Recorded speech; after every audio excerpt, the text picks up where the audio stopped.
So మన ముందు ఒక మంచి గెస్ట్ ఉన్నారు. అదెవరో కాదు, మన రమేష్ గారు. సో వాళ్ళని అడిగి తెలుసుకుందాం అసలు ఇంటర్మీడియట్ తర్వాత ఏ కోర్సెస్ చేస్తే బాగుంటుంది అని. సో ఇంటర్మీడియట్ స్టూడెంట్స్ది 2026లో ఎగ్జామ్స్ అయిపోవడం అవన్నీ అవుతాయి కదా. సో వాళ్ళకి కెరియర్ ఆప్షన్స్ ఏమున్నాయి? What do you prefer? Like ఏం తీసుకుంటే better or job opportunities anything. What exactly do you think is preferable? అండి 2026లో ఇంటర్మీడియట్ అయిపోయే వాళ్ళు ఎంపీసీ వాళ్ళు కావచ్చు, బైపీసీ వాళ్ళు కావచ్చు, వాళ్ళు ఆల్రెడీ ఫస్ట్ ఇయర్ జాయిన్ అయ్యేటప్పుడే ఎంపీసీ వాళ్ళు అయితే JEE or EAMCET long term EAMCET coaching centres ఉన్న ఎంసెట్ కోచింగ్ ఇచ్చే కాలేజ్లో జాయిన్ అవుతారు. At the same time BiPC వాళ్ళు అయితే నీట్ కోచింగ్ ఇచ్చే కాలేజ్లో జాయిన్ అవుతారు. వాళ్ళు దాన్ని క్రాక్ చేయాలనే ఒక మెయిన్ మోటోతోనే జాయిన్ అవుతారు. At the same time if in case ఎంసెట్లో వాళ్ళు అనుకున్న ర్యాంక్ రాలేదు, జేఈలో వాళ్ళు అనుకున్న ర్యాంక్ రాలేదు, నీట్లో వాళ్ళు అనుకున్న ర్యాంక్ రాలేదు, అప్పుడు వాళ్ళు ఏం చేయాలి, ఎలా ప్లాన్ చేసుకోవాలి అనేది ఒక ప్లాన్ ప్రకారం వెళ్తే వాళ్ళు అనుకున్న కాలేజ్ కానీ కోర్స్ కానీ జాయిన్ అయ్యే ఛాన్సెస్ ఉంటాయి అన్నమాట. బేసిక్గా ఎంపీసీ వాళ్ళకి వచ్చేసి మెయిన్ కాన్సెప్ట్ ఇంజనీరింగ్ ఉంటుంది. సో ఇంజనీరింగ్ ఇప్పుడు రీసెంట్ టైమ్స్లో ఇండియాలోనే కాకుండా అబ్రాడ్ కూడా వెళ్తున్నారు. సో ఇఫ్ ఇన్ కేస్ వాళ్ళు అబ్రాడ్ వెళ్ళాలి అనుకుంటే ఏ కంట్రీకి వెళ్దాం అనుకుంటున్నారో ఆ కంట్రీలో రిక్వైర్మెంట్స్ ఏంటి, ఐఎల్స్ కావాలా, లేకపోతే శాట్ ఎగ్జామ్ ఉంటుంది, యూజీ వెళ్ళే వాళ్ళకి శాట్ స్కోర్ రిక్వైర్మెంట్ అంతా, ఏ యూనివర్సిటీకి వెళ్ళాలి, ఆ యూనివర్సిటీలో ఫీజు ఎంత ఉంది, సో నువ్వు ఏ కోర్స్కి వెళ్ళాలనుకుంటున్నావు, ఆ కోర్స్కి అప్లై చేసుకోవాలనుకుంటే డెడ్ లైన్ ఎప్పటి వరకు ఉంది, ఎప్పటి వరకు అప్లై చేసుకోవాలి, ఆ రిక్వైర్మెంట్స్ అన్నీ కూడా వాళ్ళు ఇప్పటి నుంచే, అంటే ఆల్మోస్ట్ అక్టోబర్ నుంచి స్టార్ట్ అయిపోతాయి. నవంబర్లో మ్యాక్సిమం అప్లికేషన్ స్టార్ట్ అయిపోతాయి నెక్స్ట్ ఇయర్కి. ఈవెన్ ఇండియాలో ఉన్న top universities like private universities కావచ్చు, డీమ్డ్ యూనివర్సిటీస్ కావచ్చు, వాళ్ళందరూ కూడా నవంబర్లో అప్లికేషన్ ప్రాసెస్ స్టార్ట్ చేసేస్తారు. సో ఈవెన్ మన ఇండియాలో ఉన్న టాప్ స్కూల్స్, కాలేజ్ అన్నీ కూడా కెరీర్ ఫేర్స్ కండక్ట్ చేస్తాయి. వాళ్ళ స్కూల్స్లో, కాలేజ్లో అన్ని యూనివర్సిటీస్ని పిలిచి అక్టోబర్ నుంచి కెరీర్ ఫేర్స్ కూడా కండక్ట్ చేస్తాయి. సో అవన్నీ కూడా top international schools, CBSE schools. But బయట నార్మల్ కాలేజ్లో, స్కూల్స్లో చదువుతున్న పిల్లలకి ఈ ఆప్షన్ ఉండదన్నమాట. సో వాళ్ళంతా ఆన్లైన్లో చూసుకోవాలి, ఆన్లైన్లో అప్లై చేసుకోవాల్సి ఉంటుంది. డైరెక్ట్ వాళ్ళ దగ్గరికి కూడా ఏ ఇంటర్నేషనల్ యూనివర్సిటీ కావచ్చు, లోకల్ యూనివర్సిటీస్ కానీ వెళ్ళరు. సో వాళ్ళు ముందే ప్లాన్ చేసుకోవాలి. ప్లాన్ చేసుకుంటే నెక్స్ట్ ఇయర్కి ప్రాపర్గా వాళ్ళు అడ్మిషన్ పొందుతారన్నమాట, వాళ్ళు అనుకున్న కాలేజ్లో కానీ కోర్స్ కానీ. బైపీసీ స్టూడెంట్స్ వాళ్ళు ఇంజనీరింగ్ తీసుకోవచ్చా ఇంటర్మీడియట్ తర్వాత? తీసుకోవచ్చు అండి. బైపీసీ వాళ్ళు కూడా ఇంజనీరింగ్ తీసుకోవచ్చు. కొన్ని యూనివర్సిటీస్ ఆఫర్ చేస్తున్నాయి. కొన్ని యూనివర్సిటీస్ బీటెక్ అంటారు, కొన్ని యూనివర్సిటీస్ బ్యాచులర్ ఆఫ్ ఇంజనీరింగ్ అంటారు, కొన్ని ఏమో bachelor of science honours 4 years course ఇస్తున్నారు. అది వాళ్ళ చాయిస్, వాళ్ళ ఇంట్రెస్ట్. రీసెంట్ డేస్లో వాళ్ళు చేంజ్ అవుతూ ఉన్నారు, తీసుకుంటూ ఉన్నారు ఇంజనీరింగ్ కోర్సెస్ కూడా. సో ఇప్పుడు స్టూడెంట్స్ ఇంటర్ అయిపోయాక 2026లో ఇప్పుడు ఎంట్రన్స్ ఎగ్జామ్స్ ఏముంటాయి దాని తర్వాత వాళ్ళకి స్టూడెంట్స్కి? బేసిక్గా మనకి ఆల్ ఓవర్ ఇండియా అయితే జేఈ ఉంటుందండి. జేఈ రాస్తారు. జేఈతో పాటు ఇక్కడ లోకల్లో ఎంసెట్ రాస్తారు. EAMCET engineering entrance exam, common entrance exam రాస్తారు అందరూ కూడా. ఎంపీసీ వాళ్ళకి ఒక ఎగ్జామ్ ఉంటుంది, బైపీసీ వాళ్ళకి ఒక ఎగ్జామ్ ఉంటుంది. At the same time BiPC వాళ్ళకి నేషనల్ వైడ్ వాళ్ళకి నీట్ ఎగ్జామ్ ఉంటుంది. ఎంపీసీ వాళ్ళు ఇంకా చాలామంది నాటా కూడా రాస్తారు ఆర్కిటెక్చర్ ఎంట్రన్స్ కోసం. వాళ్ళు ఏ కోర్స్కి వెళ్దాం అనుకుంటున్నారు, వాళ్ళు ఏ కోర్స్ జాయిన్ అవుదాం అనుకుంటున్నారు. అండ్ కొన్ని ప్రైవేట్ యూనివర్సిటీస్ వాళ్ళ ఓన్ ఎంట్రన్స్ ఎగ్జామ్ కండక్ట్ చేస్తాయి. సో వాళ్ళ ఎగ్జామ్స్ కూడా రాస్తారు. అది స్టూడెంట్ చాయిస్ అన్నమాట. ఎంపీసీ స్టూడెంట్స్ వాళ్ళు ఒకవేళ ఎంసెట్లో కానీ జేఈలో కానీ మంచి ర్యాంక్ రాకపోతే వాళ్ళు ఒక మంచి ఇంజనీరింగ్ కాలేజ్కి వెళ్ళగలుగుతారా, లేకపోతే is there any other option for them? బేసిక్గా అంటే జేఈ ఇవన్నీ ఎగ్జామ్స్ జరిగేది మన ఇండియాలో ఉన్న టాప్ ఐఐటీస్, అన్ని ఐఐటీస్కి, ట్రిపుల్ ఐటీస్కి, ఎన్ఐటీస్కి ఎగ్జామ్, ఎంట్రన్స్ ఎగ్జామ్ అది. సో దాంట్లో రాని వాళ్ళు వేరే ఆప్షన్ ఏమి ఉండదు, ఓన్లీ త్రూ దిస్ ఎగ్జామే వాళ్ళు వెళ్ళాలి. లేదు అంటే ప్రైవేట్ యూనివర్సిటీస్, ప్రైవేట్ కాలేజ్లో, టాప్ ప్రైవేట్ యూనివర్సిటీస్లో, కాలేజ్లో వాళ్ళు జాయిన్ అయ్యే ఛాన్స్ ఉంది through management quota. But private యూనివర్సిటీస్కే ఆ ఆప్షన్ ఉంటుంది, గవర్నమెంట్ ఇన్స్టిట్యూషన్స్కి ఆ ఆప్షన్ ఉండదు. సో ఇప్పుడు బైపీసీ వాళ్ళకి కూడా నీట్లో గుడ్ ర్యాంక్ రాకపోయినా what should they do actually? BiPC వాళ్ళకి 3 కేటగిరీస్ ఉంటాయండి నీట్లో. అంటే A category, B category, C category అని చెప్పేసి. సో ఏ కేటగిరీలో వచ్చి ఫ్రీ సీట్ వస్తుంది వాళ్ళకి. బి కేటగిరీలో ఫీజు నామినల్గా ఉంటుంది, 11 lakhs, 12 lakhs, 8 lakhs నుంచి డిపెండ్ ఆన్ స్టేట్. ఇండియాలో ఉన్న అన్ని స్టేట్స్లో ఒక్కో స్టేట్లో ఒక్కో ఫీజు ఉంటుంది. సో సి కేటగిరీ వచ్చి అది ఎన్ఆర్ఐ కోట, కంప్లీట్లీ అది ఫీజు కొంచెం ఎక్కువగా ఉంటుంది. సో బైపీసీ వాళ్ళు, నీట్ వాళ్ళు ఖచ్చితంగా నీట్ క్వాలిఫై అవ్వాల్సింది ఎంబీబీఎస్ జాయిన్ అవ్వాలి అంటే. సో వాళ్ళు క్వాలిఫై అయిన వాళ్ళు, వాళ్ళ దగ్గర ఇఫ్ ఇన్ కేస్ మనీ ఉంటే సి కేటగిరీలో ఎన్ఆర్ఐ సీట్ కూడా తీసుకునే ఛాన్స్ ఉంది. బట్ మ్యాక్సిమం స్టూడెంట్స్ వాళ్ళు ఏ కేటగిరీ ఆర్ బి కేటగిరీకే ట్రై చేస్తూ ఉంటారు. సి కేటగిరీ స్టూడెంట్స్ సి కేటగిరీకే ఉంటారు. సో ఇప్పుడు ఇంజనీరింగ్ కోర్సెస్ ఏ కెరియర్ బెస్ట్ చాయిసెస్ ఉంటుంది? లైక్ ఎగ్జాంపుల్ ఇప్పుడు జర్నలిజం అంటే ఒక జర్నలిస్ట్ అవుతారు, ఎగ్జాంపుల్ ఇస్తున్నాను. So how do you think engineering courses career ఆప్షన్స్కి కూడా బెటర్? Which courses? ఇంజనీరింగ్లో డిఫరెంట్ బ్రాంచెస్ ఉంటాయండి. Like CSE, ECE, mechanical, civil, chemical, biotechnology, ఇట్లా 40 స్పెషలైజేషన్స్ ఉన్నాయి. ఏరోనాటికల్, ఏరోస్పేస్, బయోమెడికల్, బయోకెమిస్ట్, ఇట్లా బయో ఇన్ఫర్మాటిక్స్, ఇట్లా ఒక 40 స్పెషలైజేషన్స్ ఉన్నాయి. Student choice, students interest, student perspective ఏంటి. సో ఆయన సాఫ్ట్వేర్ ఇంజనీర్ అవ్వాలి అనుకుంటున్నాడు, సో సిఎస్సి జాయిన్ అవుతాడు. సిఎస్సిలో కూడా ఇప్పుడు స్పెషలైజేషన్స్ ఉన్నాయి. ఏఎండ్ఎంఎల్, డిఎస్, ఇట్లా చాలా స్పెషలైజేషన్స్ ఉన్నాయి. మల్టిపుల్ స్పెషలైజేషన్స్ ఉన్నాయి. ఆయన మెకానికల్ ఇంజనీరింగ్ అవ్వాలి చేద్దాం అనుకుంటున్నాడు, సో మెకానికల్ తీసుకుంటాడు. డిపెండ్ ఆయన ఒక గోల్ ఏంటి, ఎయిమ్ ఏంటి అనే దాన్ని బట్టి ఉంటుంది అనమాట. అది ఇప్పుడు యూజువల్లీ స్టూడెంట్స్ ఎలా చూస్ చేసుకోవాలి ఇది మంచి కాలేజ్ అని? What are the criteria? మనకి ఇండియాలో ర్యాంకింగ్స్ ఉంటాయండి, కాలేజెస్కి కానీ యూనివర్సిటీస్కి కానీ, అండ్ అక్రిడేషన్స్ ఉంటాయి. ఎన్బిఏ అక్రిడేషన్స్, నాక్ అక్రిడేషన్స్ అని ఇట్లా అక్రిడేషన్స్ ఉంటాయి. సో ఈ అక్రిడేషన్స్ అండ్ ఆ కాలేజ్ ఎస్టాబ్లిష్మెంట్ ఇయర్, ఆ కాలేజ్ వెబ్సైట్ చూస్తే అక్కడ ఉన్న ఫ్యాకల్టీ, ఆ ఫ్యాకల్టీ క్వాలిఫికేషన్, ఇవన్నీ కూడా కన్సిడర్ చేయాలి. నాట్ ఓన్లీ కాలేజ్లో పలానా కోర్స్ ఉంది, ఆ కోర్సులో జాయిన్ అవుదాం కదా, అక్కడ ఫ్యాకల్టీ ఎలా ఉంది అండ్ పాస్ట్ ప్లేస్మెంట్స్ ఎలా ఉన్నాయి, ఇవన్నీ కూడా చూసుకోవాలి. ఓకే, ఇప్పుడు కరెంట్ ఇంజనీరింగ్ బ్రాంచెస్లో which is in high demand basically? Obviously CSE అండి ప్రజెంట్లీ, బట్ అది ఫ్యూచర్లో దానివల్ల చాలా ఎఫెక్ట్స్ ఉంటాయి. So CSE most of the students preference ఇచ్చేది. దాంట్లో కూడా మళ్ళీ ఏఎండ్ఎంఎల్, డేటా సైన్స్ అని జాయిన్ అవుతున్నారు. గత 4-5 ఇయర్స్ నుంచి ఆఫ్టర్ అంటే పోస్ట్ కోవిడ్ అంతా కూడా ఏఎండ్ఎంఎల్, డేటా సైన్స్ జాయిన్ అవుతున్నారు. సో వాళ్ళందరూ కూడా ఇప్పుడు 1 or 2 ఇయర్స్లో బయటికి వస్తారు. ఆల్రెడీ ఒక బ్యాచ్ కూడా వచ్చింది, బట్ ఏఎండ్ఎంఎల్కి పెద్దగా ప్లేస్మెంట్స్ లేవు. ఫ్రెషర్స్కి ఇవ్వరు ప్లేస్మెంట్స్ బేసిక్గా. సో వాళ్ళు ఏదైనా మళ్ళీ ఆల్టర్నేట్ కోర్స్ నేర్చుకొని మళ్ళీ వేరే ఏదైనా ట్రై చేయాలి. ఓకే, సో ఇప్పుడు మీరు అన్నట్టు ఫ్రెషర్స్కి అంత ఈజీగా జాబ్ రాదు అంటే లైక్ తీసుకోవట్లేదు అంటున్నారు కదా. So what they have to do specifically jobs కోసం కానీ? జాబ్ రాని అంటే ఫ్రెషర్స్కి క్యాంపస్ ప్లేస్మెంట్స్ రాని వాళ్ళు ఇమీడియట్గా వాళ్ళు ఏదైనా సర్టిఫికేషన్ కోర్సెస్ లైక్ ఇప్పుడు ఐఐటి, ట్రిపుల్ ఐటి, వీళ్ళందరూ కూడా మళ్ళీ ఏఎండ్ఎంఎల్ వీటి మీద, డేటా సైన్స్ మీద సర్టిఫికేషన్ కోర్సెస్ ఇస్తున్నారు. అట్ ద సేమ్ టైం ఫర్దర్గా ఎంటెక్ కానీ, ఎంబీఏ కానీ ఏదైనా కాలేజ్లో వాళ్ళకి ఎంట్రన్స్లు ఉంటాయి. మళ్ళీ ఐసెట్, పీజీ సెట్ అవి రాసి ఎంటెక్ కానీ, గేట్ చాలామంది రాస్తారు. గేట్ ప్రిపేర్ అది రాయడం కానీ, సో వాళ్ళు ఏదైనా ఒక మళ్ళీ కోర్స్ జాయిన్ అయ్యి ఆ 2 ఇయర్స్ అయినా ఫోకస్డ్గా ఒక కోర్స్, ఏదో ఒక పర్టికులర్ కోర్స్ నేర్చుకొని కొంచెం కమ్యూనికేషన్ స్కిల్స్ డెవలప్ చేసుకొని సీరియస్గా ట్రై చేస్తే, అండ్ జాయిన్ అయ్యే కోర్స్ కూడా మళ్ళీ కొంచెం మంచి కాలేజ్లో ఆర్ మంచి యూనివర్సిటీలో ప్లేస్మెంట్స్ వచ్చే కాలేజ్లో జాయిన్ అయితే మళ్ళీ మంచి ప్లేస్మెంట్ వచ్చే ఛాన్స్ ఉంటుంది. Okay, so according to you మీకు అబ్రాడ్ ఎడ్యుకేషన్ బెటరా లేకపోతే ఇక్కడ ఇండియన్ ఎడ్యుకేషన్ బెటరా for students? That's completely student choice అండి. ఇప్పుడు అబ్రాడ్ ఎడ్యుకేషన్ అంటే అబ్రాడ్ ఎడ్యుకేషన్ కొంచెం బడ్జెట్ ఎక్కువ ఉంటుంది. సో పేరెంట్స్ క్యాపబిలిటీ ఏంటి, పేరెంట్స్ ఇంట్రెస్టింగ్గా ఉన్నారు లేరు. కొంతమంది చిన్నపిల్లలు ఇప్పుడే ఎందుకు పీజీకి పంపిద్దాం అనుకుంటారు. కొంతమంది ఆల్రెడీ ఇంటర్నేషనల్ స్కూల్స్లో చదివే పిల్లలందరూ కూడా ఇప్పుడు యూజీకే వెళ్తున్నారు, మ్యాక్సిమం యూజీకే వెళ్తున్నారు. సో వాళ్ళు సాట్ ఎగ్జామ్ రాస్తారు, ఆర్ ఐఎల్స్ రాస్తారు, వాళ్ళు ముందు నుంచే ప్రిపేర్డ్గా ఉండి యూజీకే వెళ్తారు. So it's completely depend on student choice and parent choice అండి. But I suggest depend on their వాళ్ళ బడ్జెట్ని బట్టి కావచ్చు, వాళ్ళ ఇంట్రెస్ట్ని బట్టి కావచ్చు చాయిస్. అండ్ ఇప్పుడు చాలామంది ఈవెన్ రూరల్లో కూడా స్టార్ట్ చేశారు. అబ్రాడ్లో కొన్ని కంట్రీస్ పర్టికులర్గా Germany, Italy, France, Austria, Spain, Sweden, Denmark, Finland ఇలాంటి కంట్రీస్లో లిమిటెడ్ కోర్సెస్ అంటే మోడర్న్ కోర్సెస్ కాకుండా నార్మల్గా కొన్ని కోర్సెస్ ఉంటాయి. అవి వాళ్ళు ఫ్రీ ఎడ్యుకేషన్ ఇస్తారు యూరోప్లో.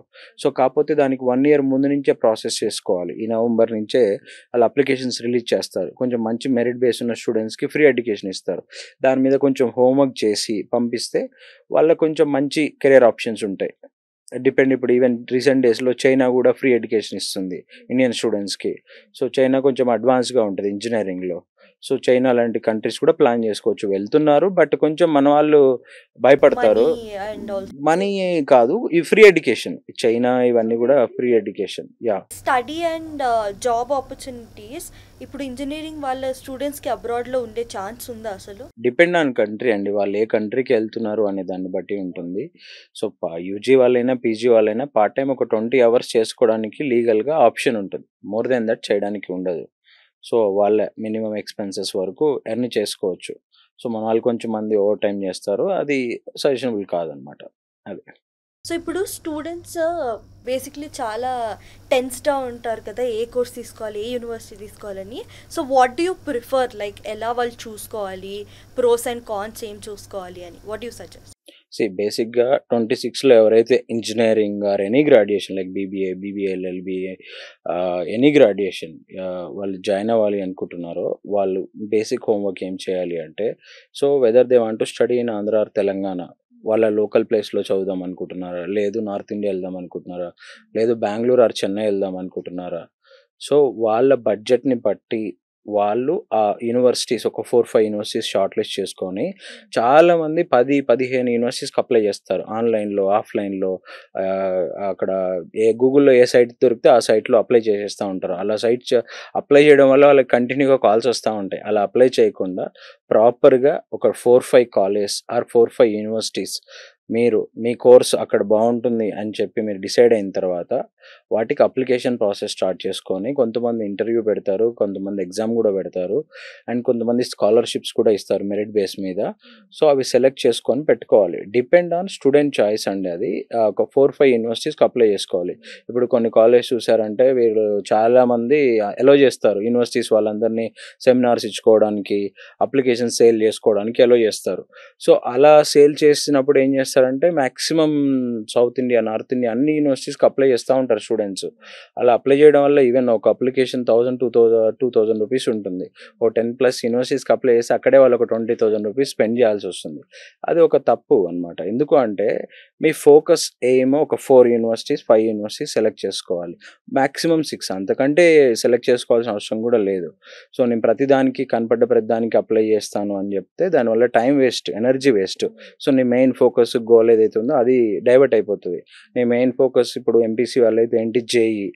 ఇక్కడ ఇంకొక విషయం కూడా చెప్పాలి, జేఈ ఆర్ ఎంసెట్ దేని మీద ఒకదాని మీదనే ఫోకస్ చేయాలి. చాలామంది జేఈ మీద ఫోకస్ చేస్తారు, ఎంసెట్ రాయరు. అది జేఈ చాలా టఫ్ ఉంటుంది, రాదు అని వాళ్ళకి తెలుసు, అయినా జేఈ మీదే ఫోకస్ చేస్తారు. ఆ కాలేజ్ వాళ్ళేమో ఎంసెట్ కూడా ప్రిపేర్ అవ్వనివ్వరు. So if you want to prepare EAMCET only. ఎంసెట్లో అట్లీస్ట్ నువ్వు మంచి ర్యాంక్ వస్తే ఒక మంచి కాలేజ్లో సీట్ వస్తుంది, అటానమస్ కాలేజ్ కావచ్చు, టాప్ కాలేజ్ కావచ్చు. సో దేని మీద ఫోకస్ చేయాలనుకుంటున్నావు దాని మీదే ఫోకస్. నీకు అర్థమైపోతుంది, ఆల్రెడీ నువ్వు సెకండ్ ఇయర్కి వచ్చినావు, ఫస్ట్ ఇయర్ అయిపోయింది. సో నీకు ఒక అవగాహన వస్తుంది, నేను జేఈ క్రాక్ చేయగలనా లేదా అని. సో స్టిల్ నేను జేఈనే ప్రిపేర్ అవుతాను, ఎంసెట్ వదిలేస్తాను, ఏదో టైం పాస్కి ఎంట్రన్స్ ఎగ్జామ్ రాస్తానంటే దానివల్ల లాస్ అనమాట. So focus EAMCET or JEE MPC వాళ్ళు. And at the same time NEET వాళ్ళకి కొంచెం డ్రీమ్ గోల్ ఉన్న వాళ్ళు నీట్ మీదే కూర్చుంటారు. ఇట్లా వాళ్ళు ఇంకా 1 or 2 years లాంగ్ టర్మ్స్ కూడా తీసుకుంటూ ఉంటారు. వాళ్ళ కేసు డిఫరెంట్.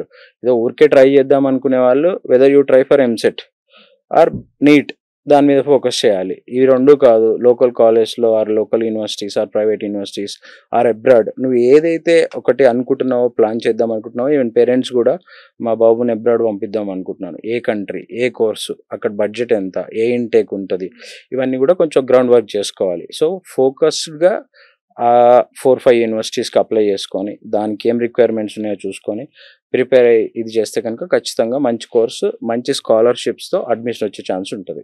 ఓకే, సో ఇప్పుడు మీరు అన్నారు కదా 4-5 యూనివర్సిటీస్ సెలెక్ట్ చేసుకోవాలి అని. సో అది ఏ బేసిస్లో సెలెక్ట్ చేసుకోవాలి? Is it course or is it like syllabus or ఏ క్రైటీరియా కింద తీసుకోవాలి? ఇప్పుడు పలానా ఎక్స్ యూనివర్సిటీ తీసుకున్నారు, అక్కడ మీరు చేద్దాం అనుకున్న కోర్స్ లేనప్పుడు అది సెలెక్ట్ చేసుకోకూడదు కదా.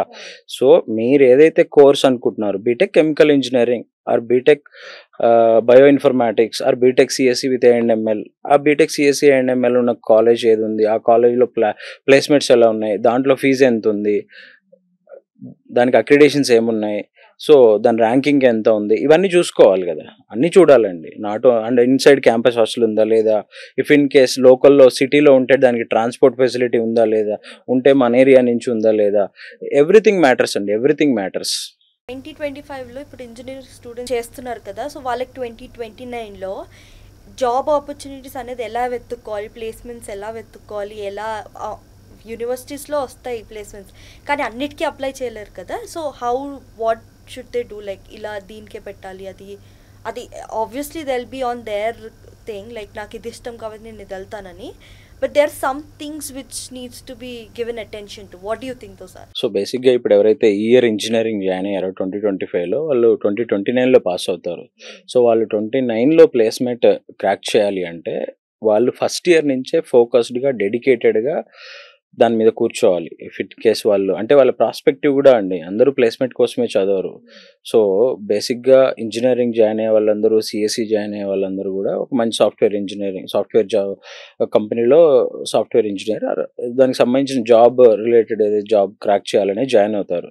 సో వాళ్ళ మెయిన్ ఫోకస్ సాఫ్ట్వేర్ ఇంజనీరింగ్ అయితే ఫస్ట్ ఇయర్ నుంచే దానికి సంబంధించిన రిలేటెడ్ ఏ అయితే డేటా సైన్స్ అయితే డేటా సైన్స్, ఐఓటీ అయితే ఐఓటీ, సైబర్ సెక్యూరిటీ అయితే సైబర్ సెక్యూరిటీ, బ్లాక్ చైన్ అయితే block chain or any specialisation దాని మీద ఆ స్పెషలైజేషన్ మీద సర్టిఫికేషన్ కోర్సెస్ చేస్తూ కొంచెం ప్రాజెక్ట్స్ చేస్తా, ఇంటర్న్షిప్ చేస్తా, అట్ ద సేమ్ టైం ఒక 70% మెయింటైన్ చేయాలి ఖచ్చితంగా. 7 CGPA అబోవ్ మెయింటైన్ చేస్తా, వాళ్ళు అటెండెన్స్ 7 CGPA పర్సంటేజ్ మెయింటైన్ చేస్తా, సర్టిఫికేషన్ కోర్సెస్, ఇంటర్న్షిప్స్ ఇవన్నీ చేస్తే ఫైనల్ ఇయర్లో ప్లేస్మెంట్ వచ్చే ఛాన్స్ ఉంటుంది. అంతేగాని 3 years నార్మల్గా టైంపాస్ చేసి చదవకుండా, ఏ ప్రాజెక్ట్ చేయకుండా, ఇంటర్న్షిప్ చేయకుండా ఓన్లీ ఫైనల్ ఇయర్లో డైరెక్ట్ ప్లేస్మెంట్ కావాలి అంటే అదంత ఈజీ కాదు. సో అండ్ మీరు అన్నారు ఇందాక క్యాంపస్ ప్లేస్మెంట్స్ వస్తాయి కదా అని. So maybe top universities, top కాలేజ్కి కొన్ని క్యాంపస్ ప్లేస్మెంట్స్ వస్తాయి, ఇప్పుడు వస్తున్నాయి. మేబీ 2029లో రాకపోవచ్చు. ఇప్పుడు ఆల్రెడీ ఆన్లైన్లో ప్రతి పెద్ద కంపెనీ వాళ్ళు కూడా ఆన్లైన్లో వాళ్ళ ఓన్ ఎగ్జామ్ కండక్ట్ చేసి ఆ ఎగ్జామ్ త్రూ వాళ్ళు ప్లేస్మెంట్స్ తీసుకుంటున్నారు. So at the same time 2029లో క్యాంపస్ ప్లేస్మెంట్స్ రాలేదు, హాఫ్ క్యాంపస్. సో వాళ్ళు ఆన్లైన్లో అప్లై చేసుకొని ప్లేస్మెంట్స్ క్రాక్ చేయాలి అంటే వీళ్ళ దగ్గర మెయిన్ కమ్యూనికేషన్ స్కిల్స్ బాగుండాలి. కమ్యూనికేషన్ స్కిల్స్ అంటే చాలామంది మళ్ళీ ఇంగ్లీష్ అనుకుంటారు, ఇంగ్లీష్ ఒకటే కాదు, ప్రజెంటేషన్ స్కిల్స్ కూడా ఉండాలి. సో మీ పర్సనాలిటీని డెవలప్ చేసుకోవాలి, మీ యాటిట్యూడ్, ఎవ్రీథింగ్ మ్యాటర్స్ అనమాట. సో ఎవరైతే ఇంజనీరింగ్ జాయిన్ అయ్యారో వాళ్ళందరూ కూడా బేసిక్గా ఫోకస్డ్గా ఫస్ట్ ఇయర్ నుంచే ఇట్స్ ఒక దీక్ష అనమాట. ఇంజనీరింగ్ చదవాలంటే ఇప్పుడు ఒక దీక్ష తీసుకొని మనం 40 days అయ్యప్ప దీక్ష తీసుకొని ఎంత స్ట్రిక్ట్గా అయితే ఇచ్చేస్తామో అంతే స్ట్రిక్ట్గా డీవియేషన్స్ అంటే ఇప్పుడున్న ఈ జనరేషన్స్కి ఈజీగా డీవియేషన్స్ ఎక్కువగా ఉంటాయి. మొబైల్ కావచ్చు, మూవీస్ కావచ్చు, ఫ్రెండ్స్, ఇవన్నీ సోషల్ మీడియా కావచ్చు, అవన్నీ మన కంట్రోల్లో ఉండాలి. మన కంట్రోల్లో ఉంచుకొని ఈ 4 years బాగా కష్టపడి చదివితే నెక్స్ట్ 40 years లైఫ్ బాగుంటుంది. ఈ 4 years ఎంజాయ్ చేస్తే నెక్స్ట్ 40 years కష్టపడాలి. సో ఏది బాగుంటుందో వాళ్ళు డిసైడ్ చేసుకోవాలి. అట్ ద సేమ్ టైం కొన్ని అవాయిడ్ చేయాల్సినవి కూడా ఉంటాయి. ఇయర్ బీటెక్ జాయిన్ అయిన వాళ్ళు, నేను చాలాసార్లు చెప్పాను, ఇప్పుడు కూడా చెప్తున్నాను. సో స్మోకింగ్ ఒకటి, డ్రింకింగ్ ఒకటి ఈజీగా అలవాటు అయ్యాయి బీటెక్లో తొందరగా ఇవే. సో వీటిని అవాయిడ్ చేయాలి. రీసెంట్ డేస్లో మీరు చూసినట్టయితే చాలా కాలేజ్లో ఈవెన్ డ్రగ్స్ కూడా అవైలబిలిటీ ఉంది. సో అవి మీకు అలవాటు ఉండకపోవచ్చు, ఎవరో ఒకళ్ళు చిన్నగా వాళ్ళ స్వార్థం కోసం వాళ్ళు చిన్నగా అలవాటు చేస్తారు, ఏం కాదు ఒకసారి ట్రై చేయరా అని. సో మీరు అవాయిడ్ చేయాలి, నో అని చెప్పేసేయాలి సీరియస్గా. ఒక్కసారి టేస్ట్ చేద్దామని టేస్ట్ చేసి అది తెలియకుండానే మనం అడిక్ట్ అయిపోతాం. సో మీ పేరెంట్స్ ఎంతో కష్టపడి చదివి, ఇప్పుడు డబ్బులున్న వాళ్ళ పరిస్థితి వేరండి, వాళ్ళు ఏం చేసినా నడుస్తుంది. అండ్ డబ్బులున్న వాళ్ళు ఎవరు ఇంజనీరింగ్ చదవరు, చదివిన వాళ్ళు టైంపాస్ కోసం చదువుతారు, వాళ్ళు ఏం జాబ్ కోసం చదవరు. జాబ్ కోసం చదివే వాళ్ళు మన ఇండియాలో ఓన్లీ మనం middle class, below middle class వాళ్ళని చదువుతాం. సో వాళ్ళకేంటి జాబ్ కావాలి, లేదంటే వేరే ఆల్టర్నేటివ్, నీకు స్టార్టప్ ఐడియా ఉందా దాని మీద ఫోకస్ చేయి. లేదు నువ్వు సివిల్స్ రాద్దాం అనుకుంటున్నావా, సివిల్స్ క్రాక్ చేద్దాం అనుకుంటున్నావా, సివిల్స్ ఫస్ట్ ఇయర్ నుంచే సివిల్స్ మీద ఫోకస్ పెట్టాలి. ఇంజనీరింగ్ చదువుతూనే సైమల్టేనియస్గా గ్రూప్స్ అనుకుంటున్నారా, గ్రూప్స్ గురించి ప్రిపేర్ అవుతుండాలి. సో మీరు ఏదైతే అవుదాం అనుకుంటున్నారో దాని మీద ఫోకస్డ్గా ఆ సిలబస్, ఆ సబ్జెక్ట్, దాని మీద ఆన్లైన్లో కూడా రీసెర్చ్ చేస్తా, ఆన్లైన్లో కూడా చాలా వీడియోస్ ఉంటాయి, మెటీరియల్ ఉంటాయి, అదంతా యూస్ చేసుకుంటూ మీరు ఫోకస్డ్గా మీ గోల్ని రీచ్ అవ్వగలరు. ఇవన్నీ డీవియేషన్స్, సోషల్ మీడియా కావచ్చు, డ్రగ్స్ కావచ్చు, స్మోకింగ్ అండ్ డ్రింకింగ్, ఇవన్నీ కూడా అవాయిడ్ చేసేయాలి. సో మీరు జాబ్ వచ్చిన తర్వాత సోషల్గా మీరు ఏమైనా చేసుకోవచ్చు. చదువుకునేటప్పుడు టిల్ దెన్ అప్పటి వరకు చిన్న ఏజ్ కాబట్టి you have to control all those things. పేరెంట్స్లో రోల్ ఏముండాలి? వాళ్ళు ఇప్పుడు గ్రాడ్యుయేషన్లు కానీ లేకపోతే ఇంజనీరింగ్ తీసుకునే వాళ్ళకి కానీ, what you think parents role should be? Irrespective of any course, any university, ఏ కోర్స్ జాయిన్ అయినా సరే, స్టూడెంట్ ఏ యూనివర్సిటీలో ఏ కాలేజ్ జాయిన్ అయినా సరే, కాలేజ్ వాళ్ళు 40-50% వరకే ఇస్తారండి. వాళ్ళ సిలబస్ ఏదైతే ఉందో వాళ్ళు కంప్లీట్ చేస్తారు, వాళ్ళ ల్యాబ్, లైబ్రరీ, వాళ్ళ ఫెసిలిటీస్ ఇస్తారు. మిగతా చేయాల్సిందంతా స్టూడెంట్ చదువుకోవాలి, ప్రాక్టికల్స్ చేయాలి, ఆయన స్కిల్స్ ఆయన డెవలప్ చేసుకోవాలి. అట్ ద సేమ్ టైం స్టూడెంట్ని పేరెంట్ కూడా మానిటర్ చేయాలి. ఎందుకంటే కాలేజ్ వాళ్ళకి దాదాపు 4000, 2000, 200, 300 మంది స్టూడెంట్స్ ఉంటారు. ప్రతి స్టూడెంట్‌ని వాళ్ళు మానిటర్ చేయలేకపోవచ్చు. బట్ పేరెంట్‌కి వాళ్ళ అబ్బాయి ఆర్ వాళ్ళ అమ్మాయి ఒక్కళ్ళే కాబట్టి వాళ్ళు ఖచ్చితంగా మానిటర్ చేయాలి. వీళ్ళు రెగ్యులర్‌గా కాలేజ్‌కి వెళ్తున్నారా లేదా? వీళ్ళ అటెండెన్స్ ఎలా ఉంది? వీళ్ళ పర్ఫార్మెన్స్ ఎలా ఉంది? వీళ్ళు ఫస్ట్ ఇయర్‌లో ఎంత పర్సెంటేజ్ సీజీపీఏ వచ్చింది? సెకండ్ ఇయర్‌లో ఇంప్రూవ్ అయిందా? తగ్గిందా? ఎందుకు తగ్గితే వాళ్ళని పిలిచి మాట్లాడడం, చెప్పడము. At the same time attendance ఏమైనా తగ్గిందా? తగ్గితే ఎందుకు తగ్గింది? వాళ్ళు ఒకవేళ హాస్టల్‌లో ఉంటే అప్పుడప్పుడు ఎళ్లి విజిట్ చేసి ఆ ఫ్యాకల్టీతో గానీ, హెచ్ఓడితో గానీ మాట్లాడి వాళ్ళ ప్రోగ్రెస్ తెలుసుకోవాలి. వాళ్ళు డైలీ ట్రాన్స్‌పోర్ట్‌లో ఎళ్తున్నారు. సో, వాళ్ళెలా ఎళ్తున్నారు ఏంటి అబ్జర్వ్ జేయాలి. ఖచ్చితంగా పేరెంట్ రోల్ 5-10% ఉంటుందండి. ఎందుకంటే మానిటర్ చేయాలి స్టూడెంట్స్‌ని. ఇప్పుడున్న స్టూడెంట్స్‌కి డీవియేషన్స్‌కి చాలా ఆప్షన్స్ ఉన్నాయి. సో, వాళ్ళని కొంచెం కంట్రోల్ చేయగలిగేది ఓన్లీ పేరెంట్సే కాబట్టి పేరెంట్ ఖచ్చితంగా ఇన్వాల్వ్ అవ్వాలి. ఫైనల్లీ మీరు ఏమి చెప్తారు స్టూడెంట్స్‌కి? What should they do? What do you suggest them? See మీరు ఇప్పుడు ఎవరైతే ఇంటర్మీడియేట్ 2026లో ఫినిష్ చేయబోతున్నారో వాళ్ళందరూ గూడా first MPC or BiPC or irrespective of diploma any course like CEC, MEC వాళ్ళైతే సీఏ, పర్టికులర్‌గా ఇక్కడ సీఏ అంటే వచ్చింది. సీఏ వాళ్ళు ఒక 5 ఇయర్స్ డెడికేటెడ్‌గా నేను టైమ్ ఇస్తాను అనుకుంటేనే సీఏ జాయిన్ అవ్వాలి. లేకపోతే మళ్ళీ ఆ 5 ఇయర్స్ తర్వాత వాళ్ళ టైం వేస్ట్ అయిపోతుంది. వాళ్ళు ఇబ్బంది పడతారు చాలామంది. సో, ఏ కోర్స్ తీసుకుంటున్నారు whether it is engineering or management side or medical side. మెడికల్‌లో కూడా చాలా ఆప్షన్స్ వచ్చినాయి. ఇప్పుడు ఇంతకుముందు MBBS, BDS, BHMS, homeopathy, ayurvedic, veterinary, agriculture అక్కడితో ఆగిపోయేది. దాని తర్వాత బీఫార్మసీ వరకు ఆగిపోయేవాళ్ళు. ఇప్పుడు అలైడ్ హెల్త్ సైన్స్ కోర్సెస్ అని వచ్చాయి. ఇమ్మీడియేట్ జాబ్ ఉంటుందన్నమాట. సో, వాటిల్లో కూడా చాలా అడ్వాన్స్డ్ టెక్నాలజీ ఉన్న కోర్సెస్ కూడా వచ్చాయి. అవి కూడా ప్లాన్ చేసుకోవచ్చు. మేనేజ్మెంట్ సైడ్ కూడా చాలా కోర్సెస్ వచ్చాయి. బీబీఏ తర్వాత ఎంబీఏ చేసుకోవచ్చు. ఎల్ఎల్బీ వచ్చింది. ఎల్ఎల్బీ కోర్సెస్ ఉన్నాయి. లా కోర్సెస్ ఉన్నాయి. డిఫరెంట్ కోర్సెస్ ఉన్నాయండి. వాళ్ళు వాళ్ళ అంటే బేసిక్‌గా చిన్నప్పటి నుంచి చదువుకున్న స్కూల్స్ కావచ్చు, వాళ్ళు చిన్నప్పటి నుంచి చదువుకున్న సబ్జెక్ట్స్ కావచ్చు, అండ్ సిలబస్ స్టేట్ సిలబసా, ఇంటర్నేషనలా, స్టేట్ బోర్డా, సెంట్రల్ బోర్డా, సీబీఎస్ఈ అనే ఆ బోర్డ్‌ని బట్టి కూడా ఉంటుంది. వాళ్ళు whether engineering or architecture or design ఏ కోర్స్ డిసైడ్ అయినా గానీ, ఆ కోర్స్ పర్టిక్యులర్‌గా మేము ఈ పర్టిక్యులర్ కాలేజ్‌లో చదువుదాం అనుకుంటున్నాం. ఇక్కడ చదివితే మా ఫ్యూచర్ బావుంటుంది, కెరియర్ బావుంటుంది అని వాళ్ళకి అవగాహన ఉంటే వాళ్ళు ఓకే. లేదు అంటే ఎవరైనా కెరియర్ కౌన్సిలర్, గైడ్ గాని ఆర్ వాళ్ళ కాలేజ్ ప్రిన్సిపల్, స్కూల్ ప్రిన్సిపల్ వాళ్ళని అడిగినా గాని వాళ్ళు చెప్తారు. సో, ఇప్పుడు నవంబర్ నుంచే ప్రాసెస్ స్టార్ట్ చేసుకోవాలి. పర్టిక్యులర్‌గా అబ్రాడ్ ఎళ్దాం అనుకునే వాళ్ళు. అబ్రాడ్‌లో ఇప్పుడు మీరు చాలామంది చూస్తున్నారు రీసెంట్ టైమ్స్‌లో కొన్ని కంట్రీస్‌లో సిట్యుయేషన్స్ బాలేదు. కొన్ని countries what are the other options if in case ఈ కంట్రీస్ కాకపోతే అదర్ ఆప్షన్స్ ఏమున్నాయి? ఇవన్నీ కూడా వాళ్ళు ఒకవేళ ఇఫ్ ఇన్ కేస్ మమ్మల్ని కన్సల్ట్ అయినా మేము కూడా చెప్తాం. ఓకే అండి. Thank you so much. Okay అండి. Thank you.